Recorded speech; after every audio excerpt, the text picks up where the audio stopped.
जय मसीह की, praise the Lord. परमेश्वर का धन्यवाद हो आज के सुंदर समय के लिए। प्रभु ने एक बार फिर से आपके बीच में, आपके मध्य में आने के लिए समय दिया, सौभाग्य दिया। प्रभु का धन्यवाद हो। आप थंबनेल देख के विषय समझ गए होंगे। आज हम कोई एक विषय रखकर प्रचार करने के लिए नहीं जा रहे। कुछ हमारे पास कमेंट के माध्यम के द्वारा सवाल आए, तो आज उसको हम थोड़ा सा आप तक सच्चाई पहुंचाने का कोशिश करेंगे, प्रयत्न करेंगे। विषय में जाने से पहले आप हमारे चैनल जाने वचन की सच्चाई को सब्सक्राइब करें, बेल के आइकॉन को दबाएं, ताकि जब भी हम वचन का कोई नया विषय लेकर आए तो आपको उसका नोटिफिकेशन मिलता रहे मेरे प्यारों। आइए हम विषय में जाएंगे। यहाँ पर मैंने 5 सवाल सेलेक्ट किए हैं जो ग्रुप वचन सुनाते समय हमारे कमेंट बॉक्स में जो हमारे पास आए, तो उसका अगर हम कमेंट बॉक्स में टाइपिंग के द्वारा उत्तर देते तो शायद उतना अच्छे से हम उसका एक्सप्लेनेशन नहीं कर पाते। इसलिए मैंने सोचा कि हम क्यों ना इसका एक वीडियो बना दिया जाए ताकि आपको सही से उसका जवाब मिल सके।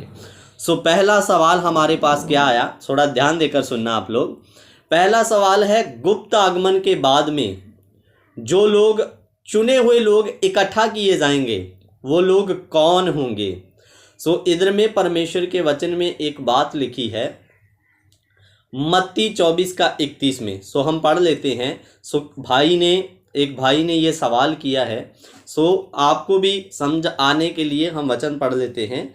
मत्ती 24:31 वचन, वह तुरी के बड़े शब्द के साथ अपने दूतों को भेजेगा और वह आकाश के इस शोर से उस शोर तक चारों दिशाओं से उसके चुने हुओं को इकट्ठा करेंगे।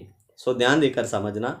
इधर में भाई का सवाल बहुत अच्छा है। उनका कहना था कि जब गुप्त आगमन में परमेश्वर की कलीसिया उठा ली जाएगी, तो गुप्त आगमन में जब कलीसिया उठा ली गई तो फिर जब सबके सामने यीशु आएगा, तो यहां पर जो लिखा है, आकाश के इस शोर से उस शोर तक चारों दिशाओं से उसके चुने हुए को इकट्ठा करेंगे।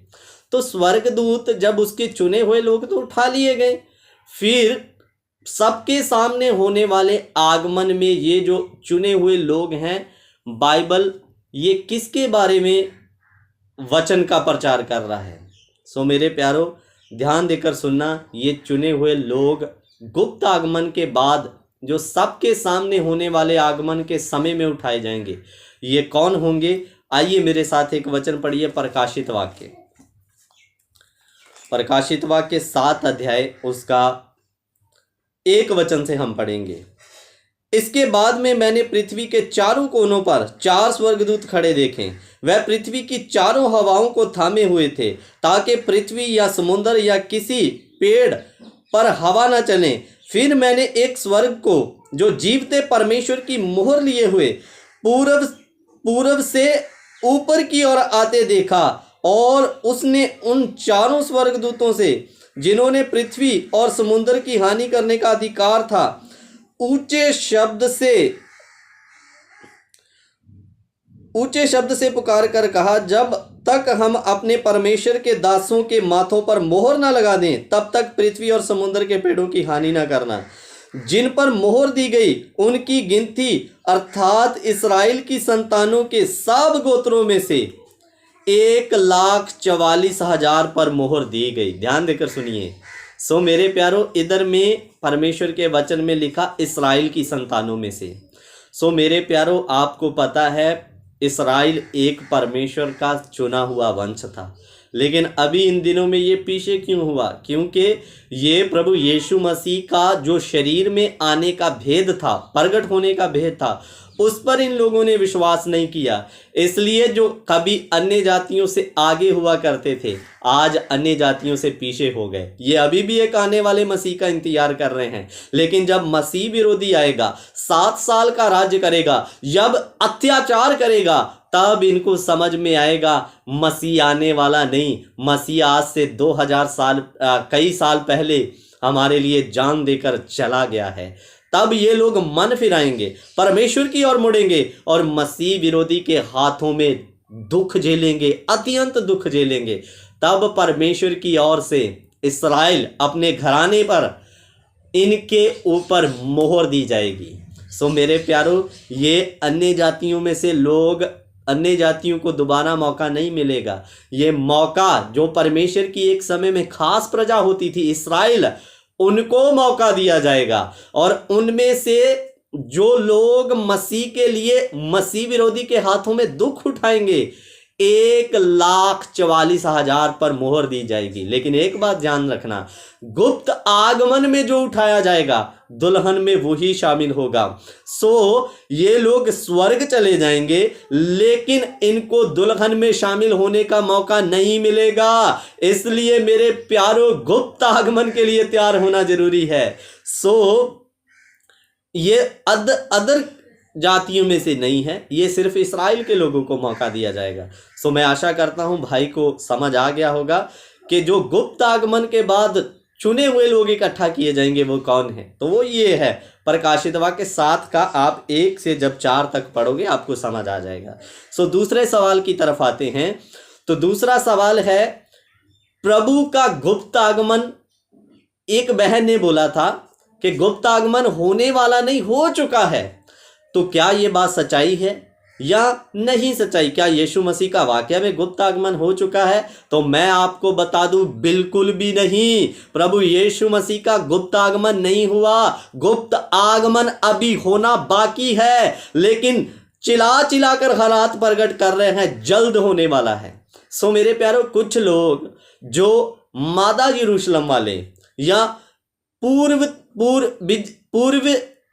पश्चिमी बिजली जो चमकती है, वो भी एक मिशन है। सो उनका कहना क्या है, यीशु मसीह गुप्त आगमन में देह धारण करके चीन या कोरिया के इलाकों में आ गया है। झूठ है ये। मेरे प्यारो, इस कल्ट से बहुत सावधान रहना। प्रभु यीशु मसीह का भी गुप्त आगमन नहीं हुआ, होने वाला है, जिसमें कलीसिया इधर नहीं रहेगी, कलीसिया उठाई जाएगी मेरे प्यारो। सो ये जो कल्ट ग्रुप आपके पास में आकर बोलता है यीशु मसीह का गुप्त आगमन हो चुका है और वो शरीर में चीन या कोरिया में आ चुके हैं, तो मेरे प्यारों मैं आपको बता दूं, यीशु मसीह एक बार शरीर में आ गए, दोबारा शरीर में नहीं आने वाले। वो अपने उसी महाप्रतापी रूप, वो अविनाशी देह में अपनी कलीसिया को ले जाने के लिए आएंगे। हालेलुया। सो मेरे प्यारों, गुप्त आगमन दूसरा सवाल था, हो चुका है लेकिन हुआ नहीं, अभी बाकी है। सो तीसरे सवाल की तरफ हम आते हैं। तीसरा सवाल है, गुप्त आगमन में जो तुरी फूका जाएगा, क्या वो सबको सुनाई देगा या नहीं? मैं दोबारा रिपीट कर रहा हूं। तीसरा सवाल क्या है, गुप्त आगमन में जो तुरी फूका जाएगा, क्या वो सबको सुनाई देगा या नहीं? तो मैं आपको बता दूं, जो गुप्त आगमन में तुरी फूका जाएगा वो सबको सुनाई नहीं देगा। ध्यान देकर सुन लीजिए, वो सबको सुनाई नहीं देगा। वो सिर्फ उन लोगों को, परमेश्वर की कलीसिया, परमेश्वर की दुल्हन जो तैयार हुई है, उन्हीं को सुनाई देगा। और तुरी का शब्द सुनते ही उनका देह बदल कर बादलों पर उठा लिया जाएगा। जो सुस्त विश्वासी है लेकिन अभी भी शारीरिक दशा में पड़े हैं, उनको भी सुनाई नहीं देगा, तो अन्य जातियों को कहां सुनाई देगा? तो ये शब्द सुनाई देगा लेकिन उन लोगों को जो वचन के अकॉर्डिंग तैयार हैं। सो चौथा सवाल की तरफ मैं आ रहा हूं। एक भाई ने एक सवाल किया कि गुप्त आगमन में जिसने यीशु मसीह पर विश्वास किया है, जिसके पाप क्षमा हो गए हैं, वो सब उठा लिए जाएंगे। सो सही बात है। सो जिसने प्रभु यीशु मसीह पर विश्वास किया है, उसका उद्धार उसी दिन हो गया, उसके पापों की क्षमा उसी दिन हो गई। लेकिन एक बात को आप याद रखना, मैं आपको उदाहरण के लिए, ये मेरे पास एक सफेद रंग का रुमाल है, ये आपको दिखाई दे रहा होगा। सो मेरे प्यारों, जब ये गंदा हो जाता है तो हम इसको क्या करते हैं, साबुन के साथ पानी से धोते हैं, और ये इस तरह का धोने के बाद आपको साफ दिखाई देगा। लेकिन अब ये दोबारा गंदा ना हो जाए, किसकी ड्यूटी है?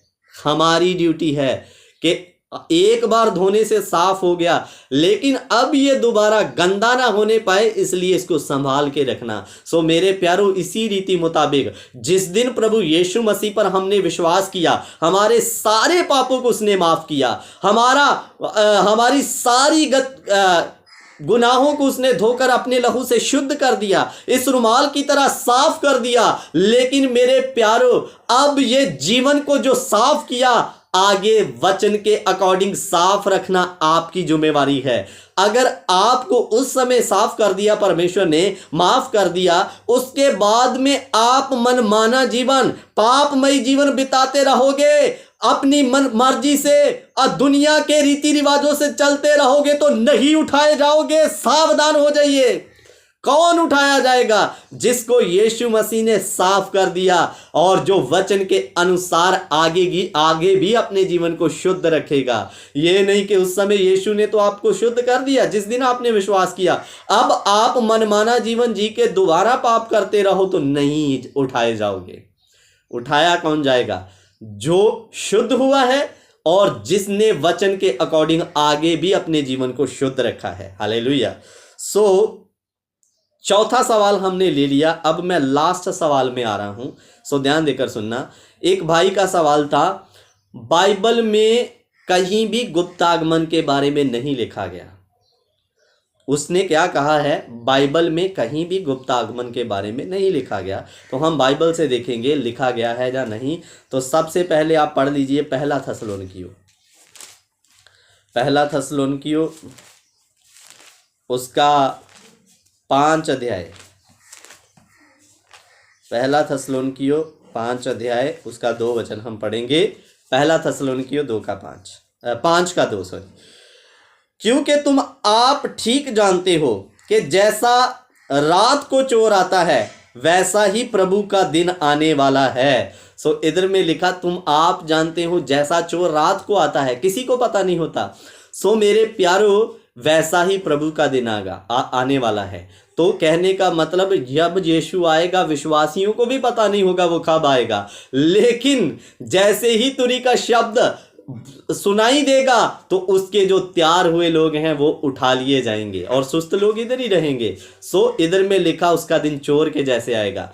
और मत्ती जब हम 24 का 36 पढ़ते हैं तो वहां पर लिखा, उस दिन उस घड़ी के विषय में कोई नहीं जानता। लेकिन मेरे प्यारों, जो सबके सामने होने वाला आगमन है उसमें वचन में लिखा, हर एक आंख उसको देखेगी। इधर में लिखा कोई नहीं जानता वो चोर के जैसे आएगा, लेकिन सबके सामने होने वाले आगमन के बारे में यीशु जब आएगा तो एक एक आंख उसको देखेगी मेरे प्यारों।